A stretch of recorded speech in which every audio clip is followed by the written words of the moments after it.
la paz nuestra canción. Es fuego de puro amor. Es palomar, olivo del olivar. Es el canto universal, cadena clara triunfal, el derecho de vivir en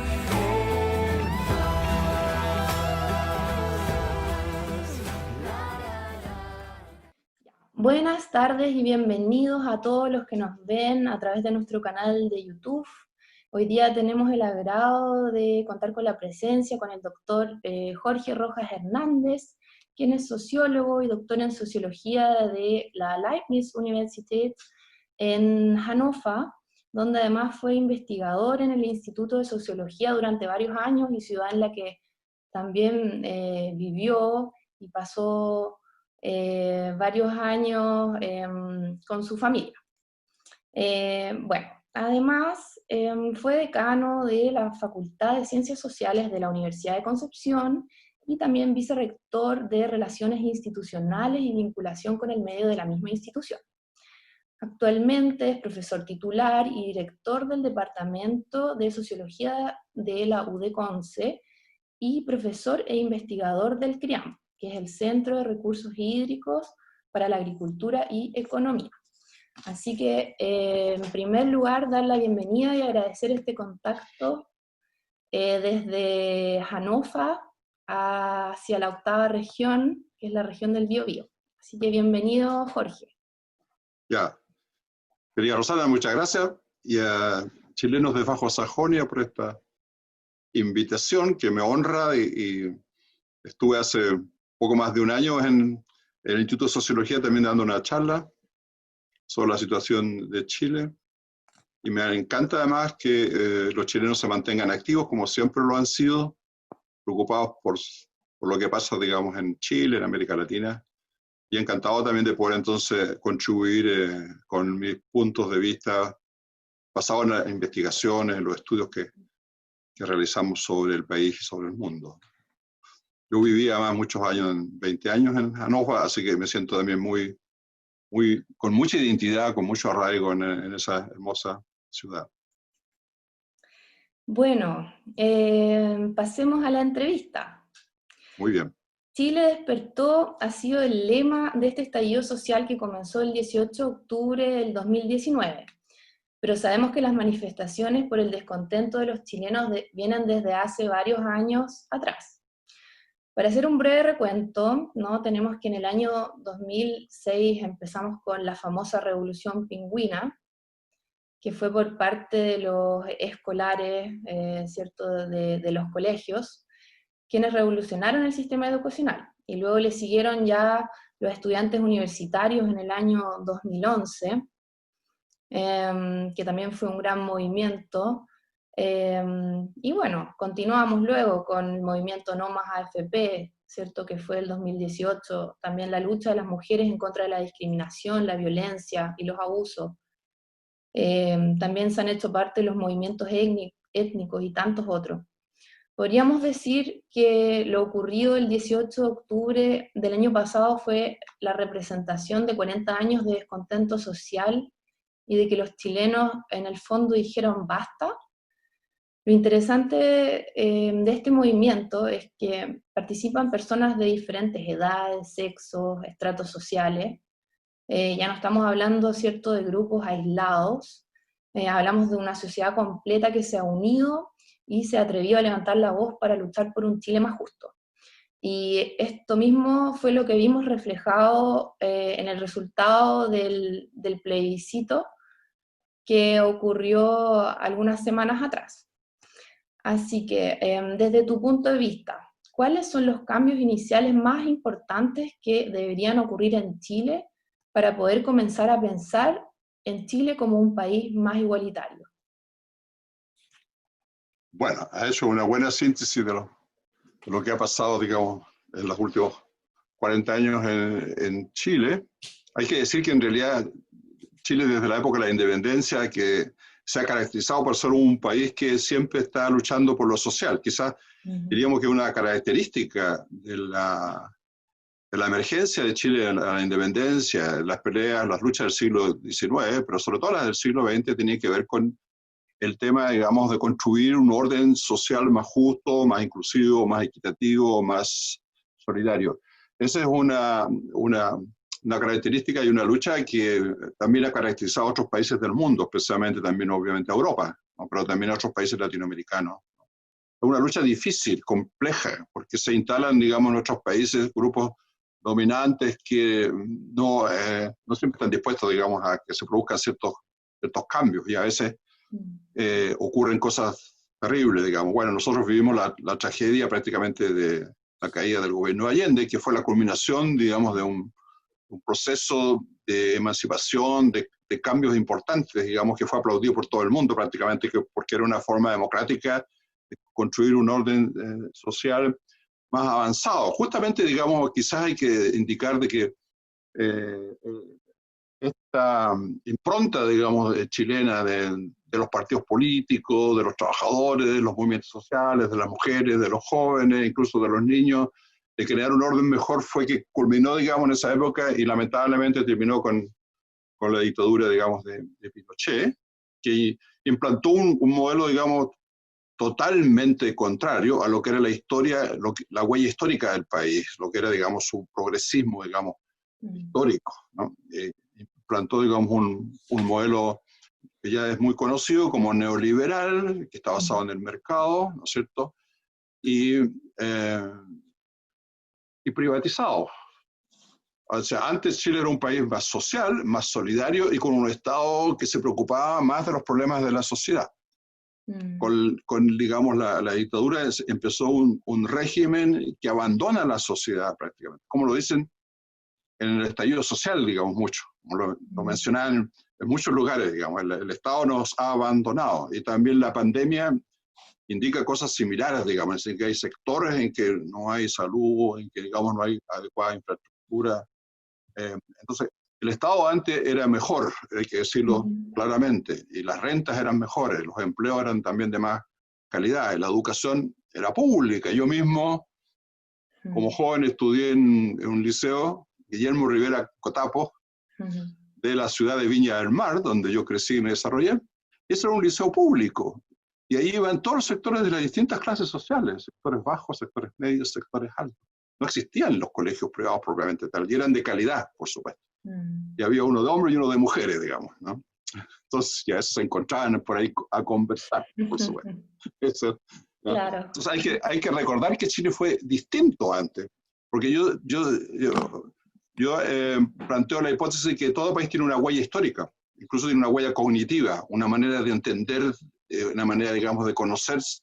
Y esa huella histórica se mantiene a pesar de que pueden haber paréntesis históricos, como pueden ser 17 años de dictadura, ¿no?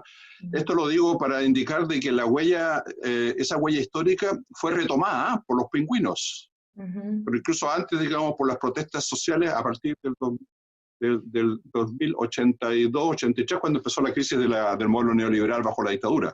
Y empezaron las protestas y todo, donde participaron muy fuertemente las mujeres, los pobladores y también los jóvenes, para democratizar el país. Y eso duró, digamos, como 10 años hasta fines, digamos, de los 80, 89, 90, cuando hubo, digamos, el plebiscito, triunfó el no.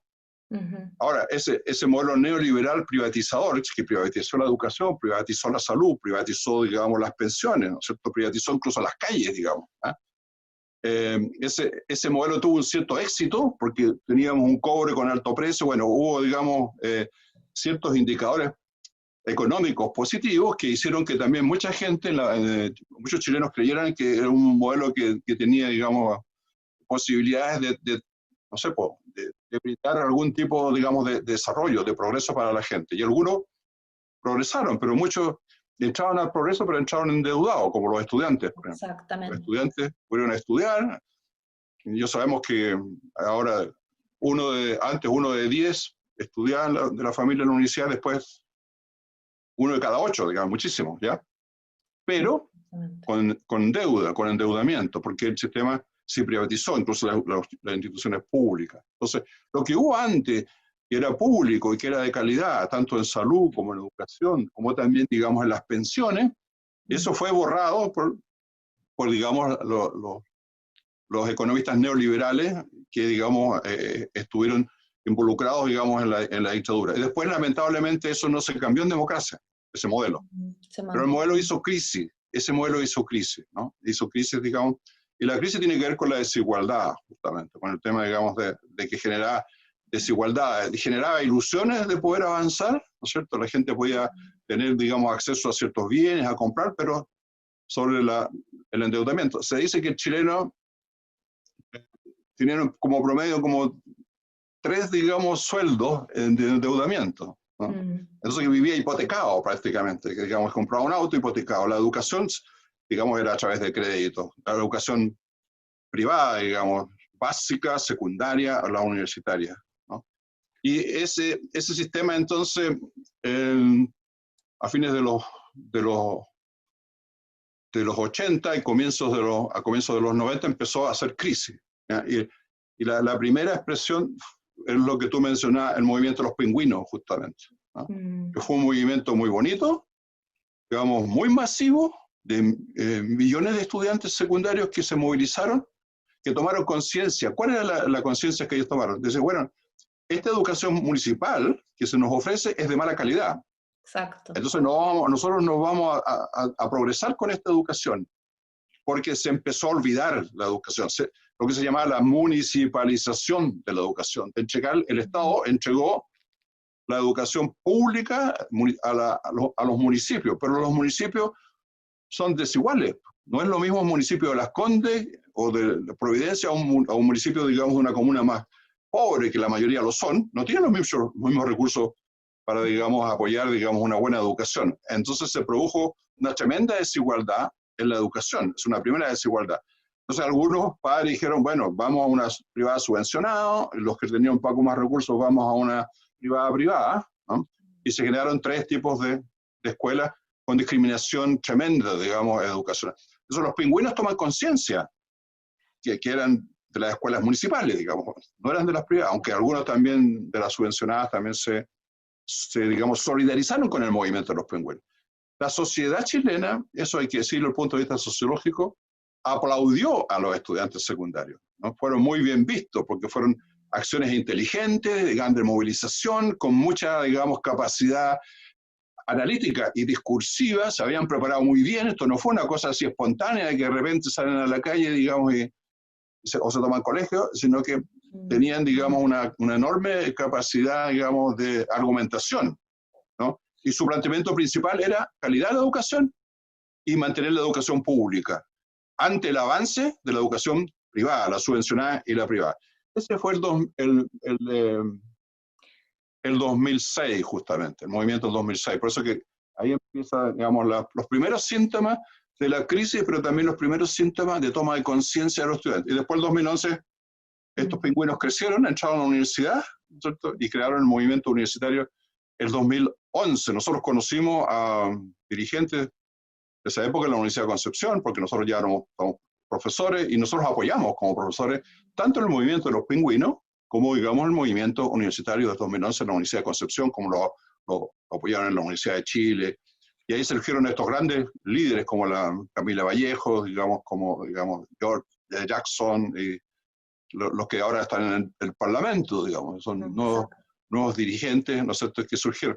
Y ese movimiento estudiantil universitario lo que busca también es fortalecer la educación pública universitaria, que también empezó a deteriorarse producto del surgimiento, digamos, de una cantidad importante de universidades privadas que persiguen los fines de lucro y que no están orientadas, digamos, al bien común, como ha sido históricamente los objetivos de las universidades públicas, estatales, como las privadas, tradicionales, como la Universidad de Concepción, que fueron creadas por la comunidad, digamos, hace 100 años atrás, o las otras, la Santa María o las católicas, que también perseguían objetivos públicos y estaban apoyadas por el Estado, por eso.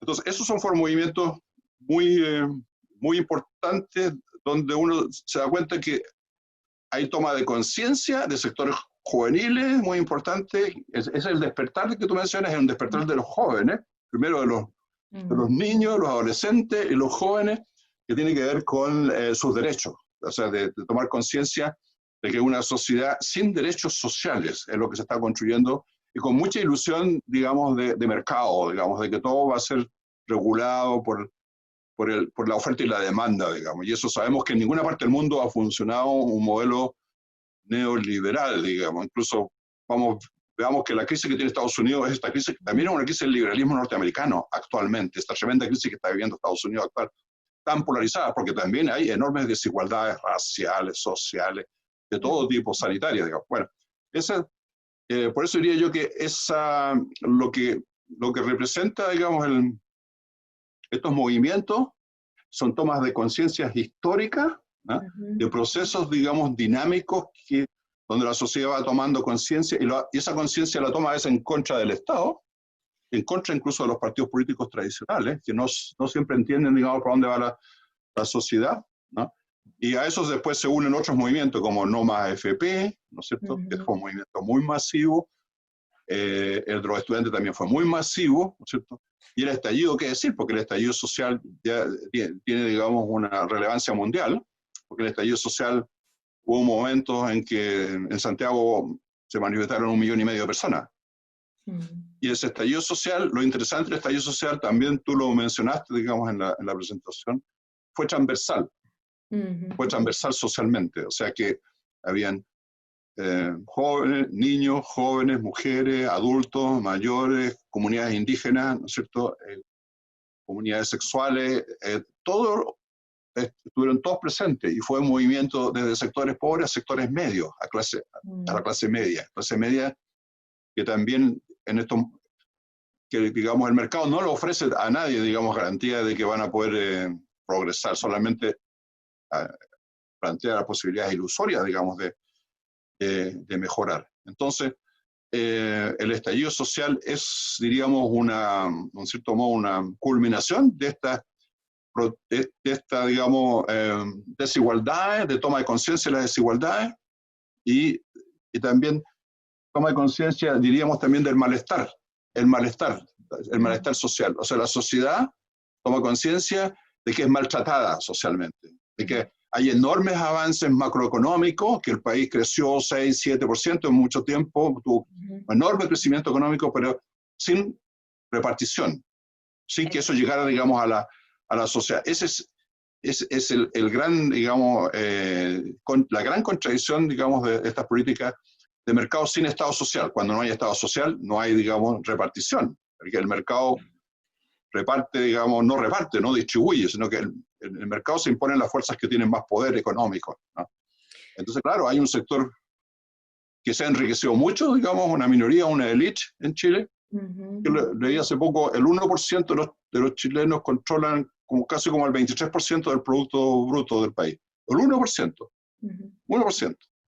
Y si llegamos al 10%, bueno, ya vamos a llegar al 60% de la riqueza.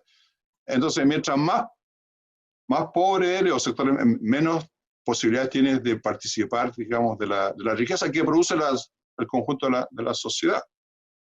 Bueno, hablé un poco más, en términos más generales, digamos. Exacto, pero muy bien, porque es un excelente puente para pasar a mi siguiente pregunta, porque, claro, según la OCDE, la calidad de vida de los chilenos ha mejorado bastante en las últimas décadas. Sin embargo, esta brecha económica, ¿cierto?, de la cual ya estábamos hablando recién, que es la desigualdad entre los ricos y los pobres, sigue siendo enorme.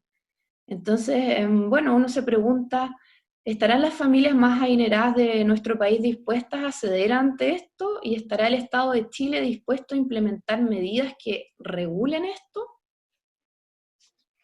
Claro, o sea, es verdad esto lo que dice la OCDE, que como Chile es miembro de la OCDE, es el país que tiene más desigualdades en la OCDE, ¿no? Desigualdades, digamos, en la distribución del ingreso. Y eso es por la falta de un Estado que regule, digamos. Las familias, los que tienen recursos, no siempre están dispuestos a entregar lo que tienen. Eso es una constante histórica, digamos, en todo el mundo. Siempre tiene que haber, digamos, un movimiento social fuerte que luche, digamos, por principios y por mayor justicia. Y lo que sí, digamos, es positivo en el caso de Chile es que eso ya existe. Y hay, digamos, hay una cierta conciencia. Por ejemplo, uno ya escucha a los empresarios y piensa, bueno, tenemos que cambiar un poco el modelo. ¿Ah? Tenemos que, digamos, cambiar el modelo también en la parte ambiental, porque también la parte ambiental ha adquirido cada vez más importancia, pero también en lo social. ¿No? Cuando yo llegué a Chile hace más de 25 años, los empresarios les importaba nada lo que pasaba en la sociedad y en las comunidades. Y eso ha ido cambiando.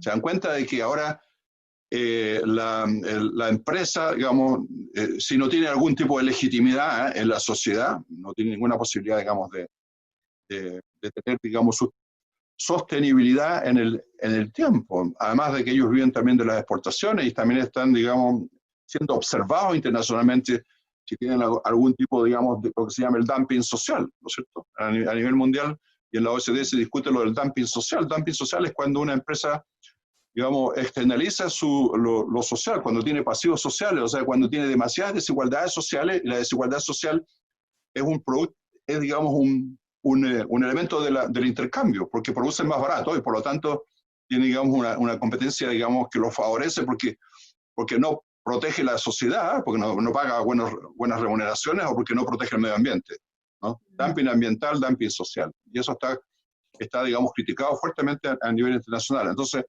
Chile, con todo lo que ha avanzado desde el punto de vista de sus buenos datos macroeconómicos, de tener baja inflación, que hay que decir que esas cosas son importantes en Chile, tener una baja inflación, si la comparamos con otros países que tienen inflación muy alta, porque también tú puedes subir los salarios y si tenés mucha inflación no te sirve de nada, digamos. ¿No?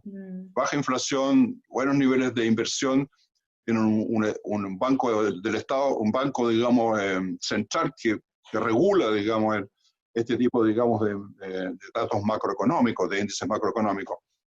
Pero siempre se ha dicho, incluso lo reconocen los economistas, que una cosa es tener datos macros buenos, lo otro es tener microdatos malos. O sea, Chile tenía buenos datos macro, pero malos datos micro. O sea, la sociedad es la que ha padecido, digamos, estas grandes enriquecimientos y estos altos niveles de exportaciones de madera, de fruta, de pesca, digamos, de cobre, de minería, qué sé yo. Nosotros vivíamos con unos precios altísimos del cobre por mucho tiempo, ¿no? Pero eso no se expresó, digamos, en mejorar las condiciones de vida de la sociedad. Pagan poco impuestos los empresarios, ¿no es cierto? Muy bajos los impuestos que pagan, ¿no?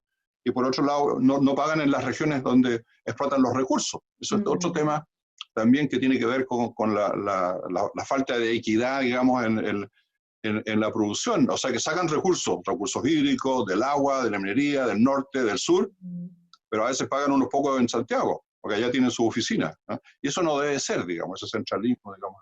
Entonces, claro que los sectores que tienen no quieren, digamos, entregar, en ninguna parte del mundo quieren entregar, digamos, los privilegios que tienen, pero si queremos construir una sociedad más integrada, más cohesionada, que no tenga demasiados conflictos, porque el problema es que cuando uno, digamos, no entrega, cuando no hay, digamos, una distribución de la riqueza, el peligro, digamos, que las tensiones sociales se traduzcan digamos, pueden llegar a expresarse en forma violenta. Nadie quiere eso, digamos, de que se produzcan que haya mucha delincuencia o que haya otros grupos, digamos, que empiezan a impulsar formas, digamos, violentas, digamos, y eso no es bueno para un país porque eso va hacia la destrucción. Entonces yo creo que sí o sí no hay sino una alternativa que mejorar la distribución de la riqueza, y las pocas familias que tienen muchos recursos, que ahora, ¿para qué lo voy a mencionar? Porque en el plebiscito hablaban de 4 comunas de Santiago, ¿no es cierto? Que casi las discriminan porque son donde se concentró el rechazo, ¿no es cierto? O sea, 4 comunas de Santiago. Y es bastante claro, porque los que tienen más recursos son los que están por mantener, digamos, la constitución de Pinochet. El neoliberalismo, el mercado, qué sé yo. Ahí está concentrado la mayoría del rechazo, ¿no? En cambio, el resto, de clase media, clase baja, de poblaciones de trabajadores, de regiones, del norte, del sur, del centro, fueron las que aprobaron. Entonces, no se trata tampoco de una sociedad que le va a expropiar todo lo que tienen, pero digamos, la idea es que todos puedan vivir con un nivel de dignidad, que todos puedan vivir con un nivel de dignidad. No se trata tampoco de un igualitarismo totalitario, digamos, que todos tenemos que ser iguales, no. pero tiene que avanzarse, digamos, en la igualdad, de manera que todos puedan tener, digamos, acceso, por ejemplo, quizás, digamos, complementando la pregunta anterior, digamos, lo que se requiere es tener un buen sistema de salud público, ¿no es cierto? Un buen sistema de educación pública, básica, secundaria, primaria. Tener un buen sistema de protección de los ecosistemas, de la naturaleza, para que no se siga deteriorando, digamos, el mar, los bosques, digamos, naturales, el paisaje que tiene el país, las lagunas, digamos, que haya una buena distribución de los recursos naturales, que haya acceso, ¿no? Eso es lo que el país requiere, eso es lo que no existe, y eso es lo que se está reclamando a nivel mundial, digamos, prácticamente, porque la pandemia está visibilizando los defectos que tiene la sociedad. Mira que el ministro de Salud anterior, Mañalich, ¿no es cierto?, dijo, no sabía que existía tanta pobreza en Santiago, cuando él tomó conciencia de que la pandemia bajaba de Santiago Oriente, de las comunas, digamos, de más altos ingresos, a las comunas, digamos, de más bajos ingresos. Y ahí, en las comunas de más bajos ingresos, se masificó. Chile tiene un altísimo nivel de contagio, ¿no? En las comunas más altas, claro, llegó porque venían viajando del extranjero, qué sé yo, ahí llegó, digamos, ¿no? Pero después, y allí tenían mejores sistemas de salud, mejores infraestructuras, más espacios para el confinamiento, bueno, todo lo que sabemos que se requiere, digamos, para hacer frente, digamos, a la pandemia. Pero hacia las poblaciones con más malas condiciones de vivienda, de vida, de trabajo informal, precario, ¿no es cierto?, que a veces no tienen ni agua, el ministro dijo, no sabía que existía tanta pobreza. O sea, a veces también, incluso los que dirigen un país, no saben lo que está pasando en su propio país. Y ahí se da cuenta cuando él dice una cosa así, de que obviamente que si tú quieres, digamos, combatir, digamos, una enfermedad terrible como este virus, necesitas, digamos, que la gente tenga espacio, que tiene buena calidad de trabajo, vivienda, qué sé yo, porque si no, no sacan nada con obligarlos a confinarse, digamos, al confinamiento, a la distancia, si no tienen ninguna posibilidad de distancia, porque viven todos, digamos, en 20, 30 metros cuadrados, familias grandes, y están uno al lado del otro, ¿ya?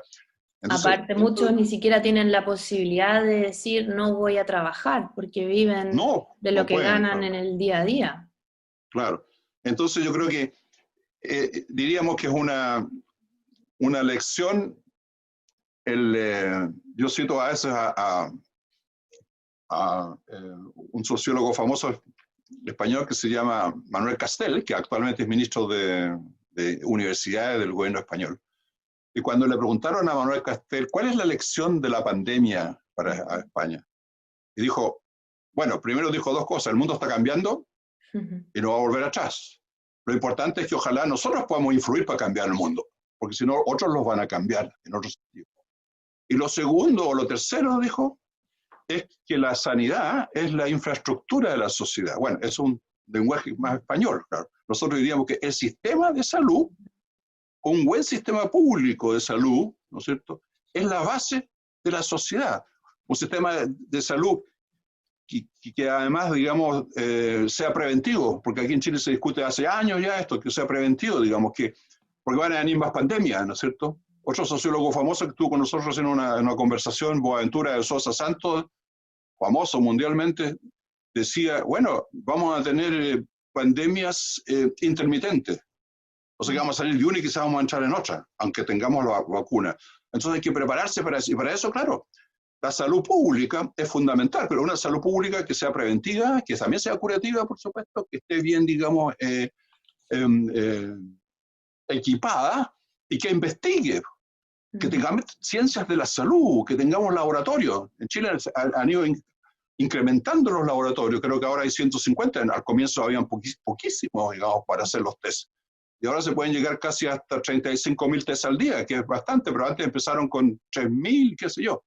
Nosotros sabemos que si no se pueden aplicar test, no hay ninguna posibilidad de hacer, digamos, el seguimiento, el monitoreo, digamos, de la enfermedad o la trazabilidad, como llaman los expertos, ¿no? Eso necesitamos un buen sistema de salud pública a nivel de todas las regiones, descentralizado. Hay muchos médicos muy buenos en Chile, y hay muchas facultades, las facultades son de medicina, como igual existe la odontología, digamos, ya que tú eres odontóloga, por supuesto, hay también, digamos, calidad en las universidades, digamos, en varias universidades, digamos. Entonces, esa base existe, digamos, y hay experiencias también en epidemiología, digamos, en el país. Por lo tanto, allí hay que invertir más en salud pública. Esa es la primera lección, pero después está la educación, por supuesto. Una buena educación de calidad también tiene que ser pública, en todos los niveles, porque educar, bueno, ahora toda la discusión es que si la gente se contagia o no, y todos dicen que se requiere de la autorresponsabilidad, pero para eso tenéis que educar a la sociedad en la autorresponsabilidad, que es una cultura muy alemana de la autorresponsabilidad, digamos, ¿no? Pero tampoco todos los alemanes son tan autorresponsables, pero sí, digamos, se les educa más en esa perspectiva. Pero el latino no, pues el latino se abraza y vamos a fiestas y qué sé yo, en otro tipo, digamos, es más emocional, qué sé yo, más espontáneo, y eso genera bastante problemas. Entonces, la educación es también muy importante, pero también el buen trabajo y el buen empleo, digamos. Ahora podemos hablar largo, pero también hay posibilidades de crear nuevos empleos. Yo creo que hay que haber que cambiar, digamos, el tipo de economía. Eso también es un tema importante que tiene que ver con lo que estamos, con la crisis, porque la crisis que estamos viviendo es una crisis del planeta, además, no es una crisis puramente sanitaria, es una crisis, digamos, ambiental y social. Sí, bueno, yo también creo que se requieren bastantes otros cambios importantes que me gustaría saber tu opinión al respecto, cómo se pueden lograr estos cambios para que exista menos discriminación contra las mujeres, menos racismo, también contra los homosexuales, ¿no? Toda esta violencia que hemos visto en los últimos años. También que mejoren los derechos del niño. Esto también podríamos de una u otra forma enfrentarlo mejorando la educación. ¿Es eso lo que necesitamos o también necesitamos como un cambio dentro de las familias chilenas, de cómo transmitimos a los hijos o a los sobrinos ciertos temas, ¿no? A los nietos también?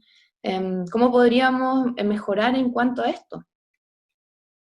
Bueno, yo creo que se requieren cambios culturales, sociales e institucionales.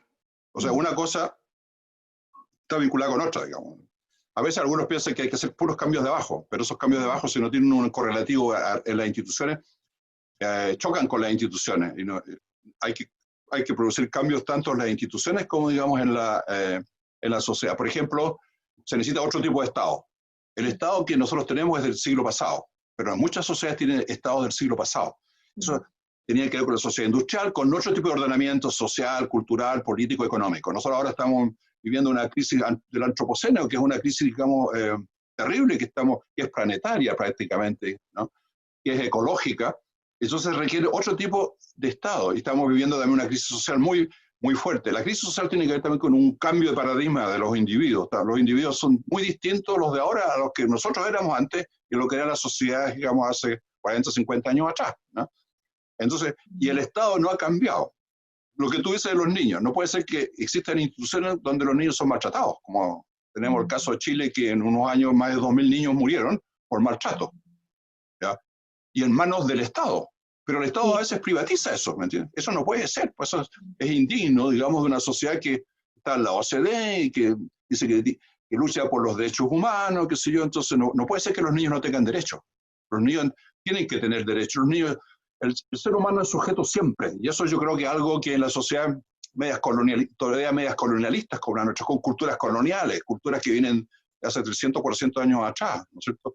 Todavía no se reconoce que los niños son sujetos, ¿no? Y no son objetos del padre, de la madre o de la institución, ¿ah? O de una guardería o de un educador. A veces también en la universidad existe, digamos, ese tipo de cultura, cuando se dice, estos niños, estos muchachos, qué sé yo.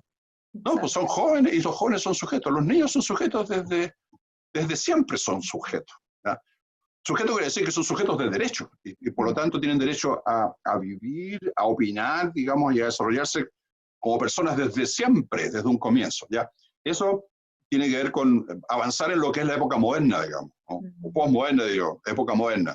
Y no vivir todavía en una sociedad que a veces es un poquito modernizada, pero en el fondo todavía tiene mucho de servidumbre, de sociedad, digamos, de subordinación de los individuos que no se reconocen los derechos, de los niños, de las mujeres, de las comunidades indígenas. Nosotros en México, los mapuches, estamos como 400 años atrasados, con los Rapa Nui y con todas las culturas del norte, qué sé yo. Ahora eso se está discutiendo, ¿no?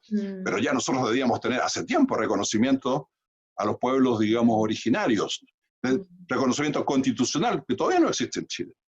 Bueno, ahora se va a aprobar probablemente que 24 representantes entren, digamos, a la asamblea, al organismo que va a la convención constitucional, ¿no? Exacto. Y se avanzó mucho, hay que decir, en que haya paridad de género. Entonces, por eso yo también le digo a los estudiantes, oye, porque algunos dicen, no, si esto va a ser manipulado. No, perdóname, pero es un enorme paso el que, digamos, estos 155 miembros digamos, de la Convención Constitucional es con paridad de género, y eso ya está acordado. O sea, 50% mujeres, 50% hombres. Y además, extra van a haber unos 24 representantes de las comunidades indígenas, extra. Y también habrán independientes. Y además no se aprobó, digamos, la convención mixta, que era mitad parlamentarios, mitad, digamos, representantes, digamos, elegidos por el pueblo. Entonces, yo creo que a mí me da mucho optimismo, ¿no? Hay que decirlo así, de que hay estos signos positivos, digamos, de cambio, que va a ser posible entonces crear un orden constitucional donde los derechos que estábamos hablando antes, los derechos del niño, los derechos de la naturaleza, los derechos de las mujeres, también de la naturaleza, incluso como se ha discutido en otros países latinoamericanos, que queden, digamos, establecidos en la constitución política. Por supuesto que no somos ilusorios, no pensamos que porque tenemos un orden constitucional nuevo va a mejorar la sociedad, pero la constitución es el reflejo de cómo la sociedad está cambiando, ¿cierto? Cómo la sociedad ha ido... la constitución no es puramente un libro con 100 artículos o algo así, qué sé yo, como existe en muchos países, sino que es reflejo de lo que está pasando en la sociedad. Y insisto que es el reflejo también de esa huella histórica del país. Estamos retomando aquel progresismo que siempre Chile fue, que tuvo ese paréntesis la dictadura, tuvo el gran paréntesis neoliberal, pero con el neoliberalismo también, digamos, se generó esta conciencia de los chilenos de que el mercado no resuelve los problemas, sino que genera nuevas desigualdades, y entonces hay que ir a un orden social, a un sistema social, digamos, con otro tipo de Estado, otro tipo de instituciones, ¿ya? Cuando hablamos de otro tipo de instituciones significa, bueno, necesitamos en Chile descentralización, o sea, que haya gobiernos regionales. Ahora va a haber elección de los gobernadores por primera vez, ¿ya? Pero alguna vez tiene que haber, más que gobernador, tiene que haber también, digamos, autonomía de las regiones, digamos. Exacto. Porque también el centralismo es inequidad. Eso también está investigado mundialmente. Cuando hay centralismo, bueno, hay una región que vive de los demás, po. Así como los imperios y las sociedades desarrolladas se desarrollan porque explotan a otros que son menos desarrollados, también a nivel de los países, el centralismo es más desarrollado, es más fuerte, entonces puedes tener comunas mucho mejores, como las 4 que hablábamos antes, ¿no es cierto? Porque a otras les va más mal, po. No, pues se trata de que a todos les vaya bien, ¿no? Que a Las Condes no les vaya mal, no estamos diciendo eso, ¿no es cierto? Sino que a todos les vaya bien, que a todos les vaya bien, ¿ya? Pero para eso entonces tenemos que generar, digamos, un nuevo orden social. Mi hipótesis es la siguiente, mi hipótesis central, que yo trabajo ya hace años. Lo que yo digo es que nosotros ahora estamos viviendo un cambio epocal, y ese cambio epocal es que por primera vez en la historia del mundo, y Chile es un buen ejemplo, hay una emergencia societal, le llamo yo, societal, porque los cambios antes venían de los partidos políticos. Antes venían de la iglesia, la Edad Media, ¿no? Después los partidos políticos. Luego en el modelo neoliberal son los grandes empresarios, las corporaciones, o sea, desde la economía, ¿cierto? Sí. En la época neoliberal los partidos prácticamente quedaron subordinados a la economía. En la década de los grandes cambios del siglo XX eran los partidos los que mandaban, pero no era la sociedad. Los partidos son militantes, pero también los partidos con una estructura jerárquica, como el que existe en China, la Unión Soviética, y muchos partidos tradicionales de derecha, de centro y de izquierda, ¿no? Pero ahora lo nuevo que está surgiendo es una emergencia de la sociedad. Y eso hace entrar en crisis a la forma de representación política, los partidos políticos, los estados, las instituciones, ¿me entiendes? Entonces eso quizás es lo nuevo, y es lo que explica lo que hablábamos antes del estallido social. ¿Por qué el estallido social no tuvo conducción política? Ni tampoco fue una cuestión espontánea, porque algunos inventaron que fue algo espontáneo. No, el estallido social es producto de una dinámica social, de una toma de conciencia de distintos sectores de la sociedad que quieren vivir mejor, que son los que trabajan, son los que producen, son los profesionales, son las mujeres, son los hombres, son los niños, son los jóvenes, que empiezan a tomar conciencia que viven en un territorio y que ellos son personas dignas y que tienen que, digamos, ser reconocidos sus derechos como personas, digamos, soberanas, emancipadas. Son procesos de emancipación, emancipatorios que avanzan. Entonces ya no necesitan del partido político o vanguardia que le indique por dónde va la historia, ni tampoco del empresariado. Esto no significa que no van a haber partidos políticos, no, los partidos políticos tienen que renovarse, tienen que cambiar, porque los partidos políticos van a seguir siendo importantes como, digamos, los órganos que median el poder entre la sociedad y el poder. Pero ya los partidos políticos no pueden desentenderse de la sociedad, digamos, ¿no? Cuando uno, he escuchado mucho, digamos, las elecciones en Estados Unidos, ¿y qué es lo que dicen los electores de Estados Unidos? Lo que queremos es que el gobierno escuche, que el gobierno sea cercano, que quiera a la gente.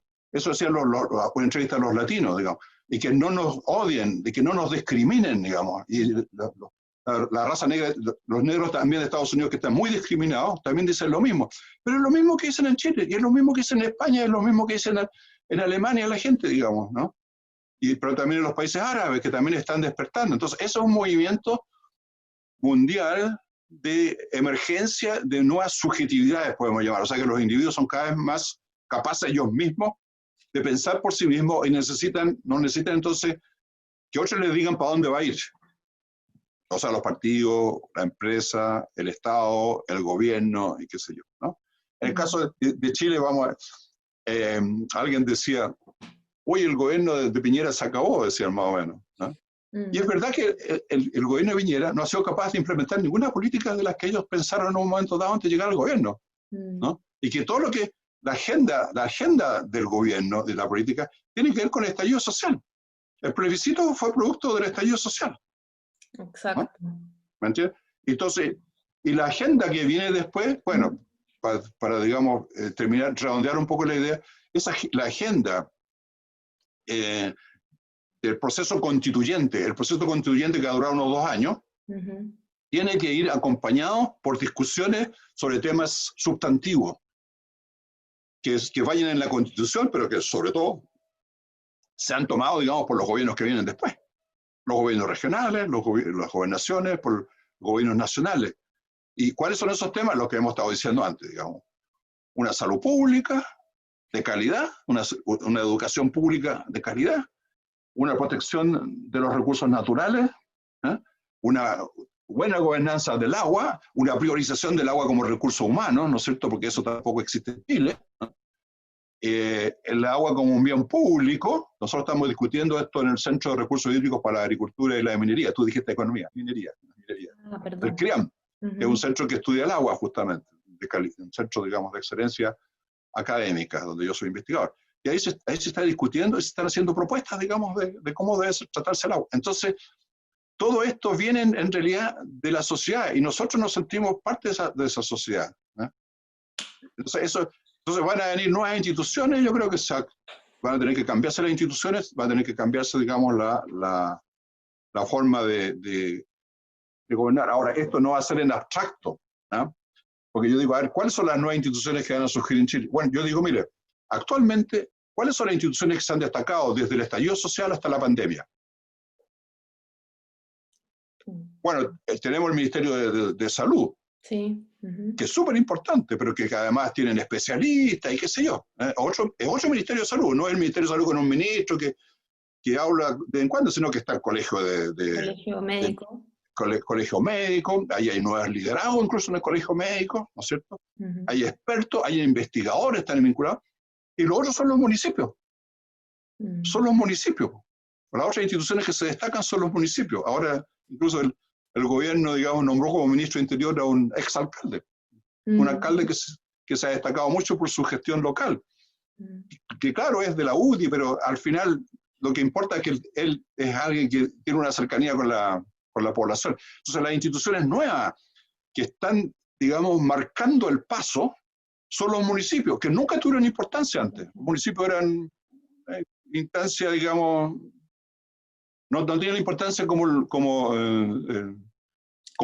ministerio. como digamos el Bürgermeister, Oberbürgermeister de Hannover, o qué sé yo, digamos, como son, digamos, las municipalidades, digamos, en España o en Alemania, digamos, porque tienen otra historia, porque antes existieron las comunas fueron muy importantes en época, pero las comunas acá fueron una creación de la política, del Estado, ¿me entiendes? Entonces, ya uno está viendo que hay, y las otras son, digamos, las asambleas. La asamblea, digamos, ahora aquí me invitaron, bueno, a participar en una discusión de la Junta de Vecinos del barrio,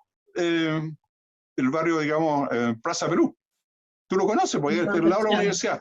Claro. Entonces invitan académicos y van a discutir de cómo mejorar el barrio. Y ese barrio es un barrio súper importante, pero estas formas, digamos, de discusiones de base son otras formas de institucionalidad, digamos, que a veces son juntas de vecinos, pero también son asambleas que hacen los vecinos. Esto surgió mucho, se visibilizó mucho en la época, digamos, del estallido social, justamente. Porque esa era la organización, eran estas digamos, cabildos que le llaman ellos. Los cabildos vienen de la época de la independencia, ¿no es cierto? Esos cabildos se organizaron en muchos lugares. Entonces, ya existen embriones, podríamos decirlo así, embriones de lo que puede ser la sociedad del futuro, desde el punto de vista de la organización. Y esos cabildos son más abiertos. Pues. Ahí no está el dirigente tradicional de la Junta de Vecinos del partido, que es el que manipula o el que dice para dónde va el asunto y el que trae un poquitito de prebenda, algunos regalitos, digamos, y que se entiende con el partido, qué sé yo. No es el populismo, digamos, de derecha ni de izquierda, sino que son expresiones ciudadanas, diríamos que son expresiones ciudadanas. Y eso de las expresiones ciudadanas es lo que a mí me hace reafirmar esta idea de que lo que estamos viviendo es una emergencia de la sociedad, que la sociedad por primera vez empieza a tomar conciencia de sí mismo. Distintos sectores, que a veces son profesionales, como son vecinos, digamos, son universitarios, hay otros que están reinventándose económicamente, están creando un nuevo tipo de empresas, las empresas B, bueno, hay muchas cosas sobre las que estamos haciendo tesis, además nosotros como profesores, con jóvenes trabajando. O sea, hay nuevos embriones de organización de la sociedad y esto empieza entonces a cuestionar la política tradicional y el Estado tradicional que va a tener que cambiar.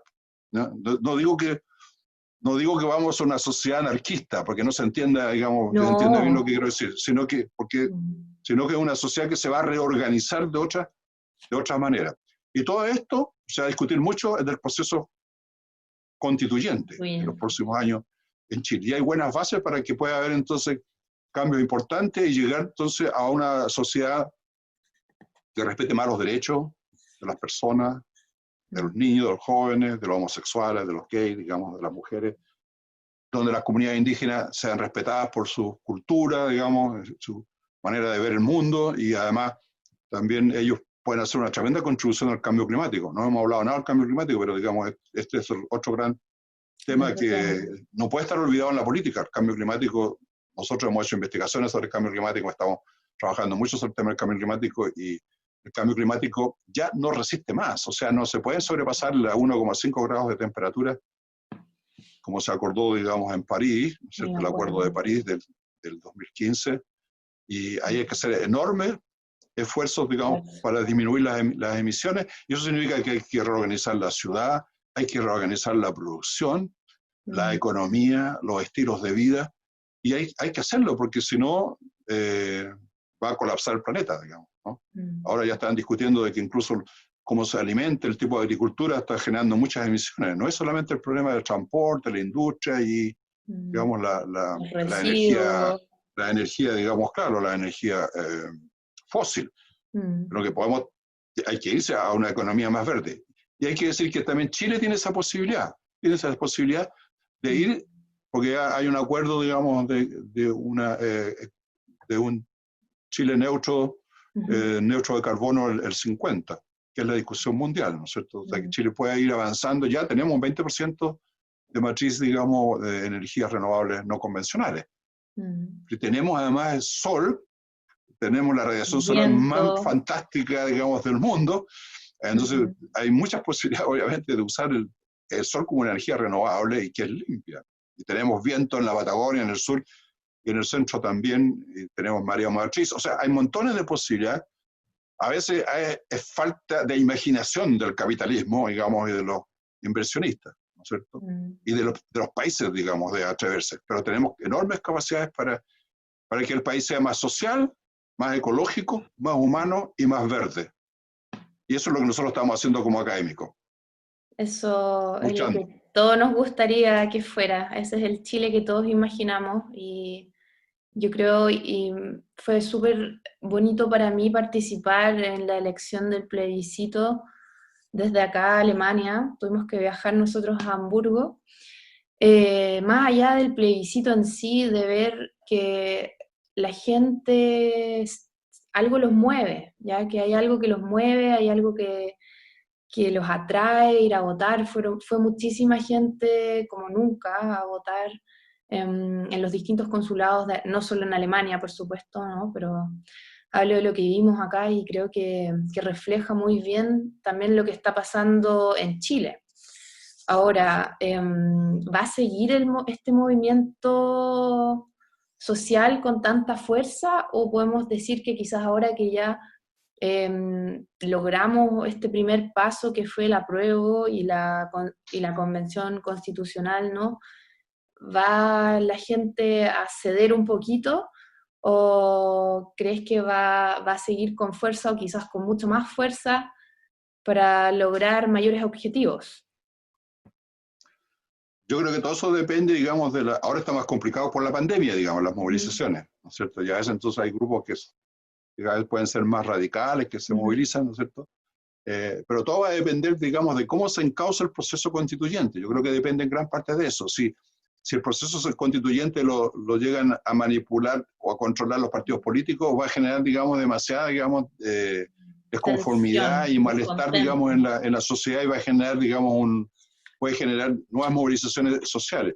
Si el proceso constituyente, digamos, es un buen cauce, una puerta abierta, digamos, para que la sociedad participe, digamos, y sea, digamos, un buen cauce para, digamos, definir políticas que vayan, digamos, en la perspectiva de lo que fueron las demandas de la expresión social, de que las resumimos en esos cuatro puntos, digamos, que salud, ¿no es cierto?, para todos, buena salud, educación pública, salarios más dignos, ¿no es cierto?, y protección también de la naturaleza, porque en Chile hay una alta conciencia ambiental actualmente. Una entrevista que ustedes deben conocer del Süddeutsche Zeitung, que salieron unos resultados ahí de una encuesta que se hizo a 150.000 personas a nivel mundial. Chile está el número 1, digamos, en conciencia sobre el tema del cambio climático. Eso es porque, claro, Chile tuvo todo el año discutiendo, todos los últimos años discutido sobre el cambio climático. Porque además aquí se iba a organizar la COP25. Sí, claro, que tuvo Al final se fue a España. España. Y en ese contexto hubo comisiones, discusiones, y todo el mundo hablaba, digamos, del cambio climático. Entonces hay un nivel de conciencia que es superior al de Estados Unidos y de algunos países, de otros países latinoamericanos, sobre, digamos, el impacto que tiene el cambio climático. Y además sabemos que Chile es un país vulnerable frente al cambio climático, de acuerdo a los criterios del IPCC. ¿Ya? Entonces, claro, estamos obligados sí o sí a adaptarnos al cambio climático. Entonces, lo que organicemos como economía, lo que organicemos como sociedad, la ciudad, cómo construyamos los puentes futuros, las universidades tienen que cambiar porque ya no pueden formar a la gente de la misma manera, digamos, como se formaba antes, con criterios, digamos, y matrices, digamos, del pasado. Hay que cambiarle esas matrices. O sea, se requiere, hay nuevas enfermedades, hay nuevas alturas que hay que construir los puentes, la infraestructura necesita otro tipo de resistencia, en fin. Y también la ciudad tiene que ser más humana, digamos, así como los franceses hablan de la París 15 minutos, imagínate que uno pudiera movilizarse con 15 minutos, pudiera lograr todo en París, una inmensa metrópoli. Eso en Santiago es imposible, digamos, porque se demoran 2 horas, digamos, para ir al trabajo, o qué sé yo. ¿Ya? Bueno, pero París la ciudad está tratando de cambiar completamente a la bicicleta. Pero claro, lo que pasa, sí, pero Santiago también, también, están creando, digamos, bastante ciclovías. Lo malo es que, como no hay mucha conciencia, hay, ¿no es cierto? Accidentes. Este año ya han muerto 80 y tantos, digamos, atropellados, ciclistas. Entonces, Claro. Concepción también están creando ciclovías. Entonces, hay, esos son cambios culturales. Son cambios Volvemos ahí a culturales. la educación, ¿no? Claro, la educación, justamente se necesita la educación, digamos, para generar esta nueva cultura de movilidad, digamos, en la ciudad, digamos, de vivir de otra manera, digamos, en la ciudad. Entonces, yo creo que, repito, que si el proceso constituyente, todo estos tiempos que empieza, que además es muy estrecho, porque en realidad hasta enero está el plazo para inscribir las listas de los que van a ser candidatos, digamos, a la convención constitucional. ¿Ah? O sea, y después, claro, una vez cuando sea la elección, van a tener que empezar a trabajar los distintos temas. Entonces, claro, es muy importante la lista que surja de gente que sea capaz, que sea representativa de todos los sectores de la sociedad, que sean listas, digamos, que no vayan por contrabando, gente que, no sé, porque van a hacer lo mismo que han hecho siempre, sino que haya que las listas que se presenten sean realmente representativas de esta renovación que se está en la sociedad. En la medida que eso ocurra, se pueden causar la discusión, se pueden causar la energía y la inquietud que tiene la población y que haya entonces, digamos, una mayor confianza. Lo que sí yo creo que es importante es que la sociedad ganó en confianza, una sociedad que era más subordinada, que está en una cultura más subordinada, como la chilena, que está más metida en el mercado, que entró en una era individualista muy fuerte, digamos. Esa sociedad está retomando un camino más social, más solidario, y también tiene más confianza, tiene un mayor nivel de autoestima de sí misma, de sus capacidades, ¿ya? Y por lo tanto no es tan fácil ahora manipularla. Yo creo que ahí, en mi opinión, no hay posibilidad de retrotraer a una sociedad que sea subordinada de nuevo, a los individuos que dicen, ya, ¿para qué te preocupáis? Yo dejo en mis manos el asunto. Si yo voy a la Asamblea Constituyente o a la Convención Constitucional, pierde cuidado que yo te voy a resolver tu problema, yo voy a luchar por tu reivindicación. Esa sociedad ya no existe, a mi modo de pensar, por lo que yo conozco, digamos, porque las sociedades son procesos. Las sociedades avanzan y son procesos diferenciados, unos avanzan más, otros menos, pero ahora tenemos el 20-80 significa que el 80% de la población quiere otra sociedad. Así es. La que estuvo por el aprobar, que por supuesto que no todos tienen la misma idea, pero hay gérmenes digamos, de lo que piensan, lo que quieren ellos, porque eso ya existió antes. Los pingüinos, los pingüinos, los estudiantes, contra la AFP, el movimiento de mujeres, que fue muy fuerte, digamos, hace un año atrás, y que ha seguido siendo muy fuerte, que se está expresando en cambios en las universidades, por ejemplo, ¿no es cierto?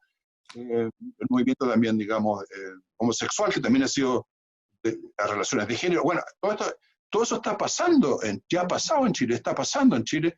Yo creo que eso no tiene marcha atrás. Así como el cambio climático no tiene marcha atrás, es irreversible, estos otros cambios tampoco son, a mi modo de ver, no son reversibles, son irreversibles, y por lo tanto, para que es de esperar entonces que esas listas que se levanten, digamos, que se definan, para, digamos, que sean después elegidos como miembros de esos 155 para las comunidades indígenas, sean buenos representantes y que representen la diversidad de las demandas, pero también la diversidad de la sociedad, porque la sociedad es diversa y hay que mantener esa diversidad. La diversidad es una riqueza de una sociedad. No queremos que todos sean iguales los chilenos, sino que queremos que todos sean distintos, porque es en la diferencia en donde está la riqueza de una sociedad. Es igual que la naturaleza. La naturaleza es muy diversa, esa diversidad es riqueza. Entonces, yo creo que lo que vamos a vivir en los próximos meses va a ser una mezcla de movimiento con, digamos, institucionalización de organismos que empiezan a definir, digamos, sus candidatos para elecciones y también para las elecciones de gobernadores. Después vienen las elecciones de los alcaldes, vienen las elecciones de la Convención Constitucional, y por otro lado van a haber también movimientos, pero probablemente no van a haber esto de 1,5 millones, qué sé yo, claro, como fueron en el pasado. Eso ya es parte de la historia. Es parte, además, es base de lo que viene ahora. Eso hay que tomarlo como una... No puede uno olvidarse de eso, porque eso es la sociedad chilena también, ¿no? Eso no es una casualidad, como que quien dice, ya listo, pasó, se entretuvieron bastante, salieron a protestar y qué sé yo. Claro. Algunos rompieron cuestiones y qué sé yo, en fin, otros siguen pintando, otros crearon la plaza, le cambiaron la plaza, quedaron el nombre de Plaza de Dignidad y qué sé yo. No, hay muchas cosas que cambiaron, incluso estéticamente, digamos, las leyendas, y toda esa expresión de la sociedad, la estética va a cambiar, la estética de la sociedad. Entonces yo creo que probablemente el futuro va a ser un futuro mezclado con digamos, manifestaciones que van a coayudar, digamos, a que este proceso constituyente tenga un contenido que vaya en la dirección de un cambio correcto para una sociedad más inclusiva, más justa y más ecológica, digamos, y más humana, desde luego, para todos. Bueno, Y todas, como se dice. todas y todes. Y todes. Bueno, trabajaremos todos en eso. Bueno, en nombre de los chilenos de Baja Sajonia, ¿cierto? Nuestro grupo Chivasa, quiero dar las gracias al profesor Jorge Rojas, y también como hija, dar las gracias a mi papá por esta muy linda entrevista. Así que espero que sigan en contacto y podamos seguir todos juntos trabajando por este Chile que todos queremos, ¿cierto? Y que deseamos lo mejor para la sociedad y el país del que igual nos sentimos parte, el que Así es. pertenecemos, ¿no? Bueno, muchas gracias a Rosana. Primera vez que mi hija me entrevista, digamos, estaba un poquito nerviosa, decir, ¿qué me va a preguntar? En fin, pero todas las preguntas estuvieron muy bien, ella, digamos, ya sabe bastante de sociología en ese sentido, ¿no? Y, digamos, fueron todas muy pertinentes y espero que las respuestas mías también tengan algún valor, digamos. Yo creo que estamos luchando porque mejore la sociedad chilena, pero también la alemana, también Hannover. Entonces a mí me alegra que Iván y todos los chilenos que conozco de hace años y los nuevos que se incorporaron después que no conozco, pero me encanta, digamos, de que han participado en el plebiscito, como la Rosana, digamos, y que están preocupados de Chile. Si nosotros mejoramos Chile, estamos mejorando el mundo, porque hoy día todo es interdependiente. Cualquier cosa que hagamos nosotros, ¿no? Yo digo, por ejemplo, Estados Unidos está en una profunda crisis y ahora solamente tiene la posibilidad de salir de la crisis o hundirse más, digamos, porque están en una crisis terrible, ¿ya? Sí. Nosotros tenemos la posibilidad de salir de la crisis, porque el estallido social y lo que ha ocurrido, digamos, nos está permitiendo, está abriendo caminos para salir bien de la crisis. Eso es lo que necesitamos, digamos, para que nos vaya bien. Y si nosotros salimos de la crisis, imagínate, yo conozco mucha gente de América Latina y todos aplaudían, dijeron, pero ¿cómo es posible? Chile es plebiscito. Casi el 80% aprobó, digamos. Eso significa que la sociedad no está polarizada, sino que hay una inmensa mayoría de chilenos que quieren el cambio, que quieren una sociedad mejor, ¿ya? Así es. En cambio, en Estados Unidos están peleando la mitad y la mitad más o menos, digamos, si quieren cambiar o no la sociedad. Y eso es más peligroso. Es más peligroso, claro. Nosotros entonces, si nosotros cambiamos, avanzamos en un buen sentido, es un buen ejemplo para otros países latinoamericanos y para el mundo, porque el mundo es uno solo. Así es. Bueno, finalizamos entonces la entrevista. Muchas gracias. Un saludo a Chile. Ya, gracias a todos ahí, a Chile, Bajo Sajonia, de Hannover, a mi ciudad también. Le digo que es Valparaíso, Concepción, Valparaíso, Hannover, Concepción.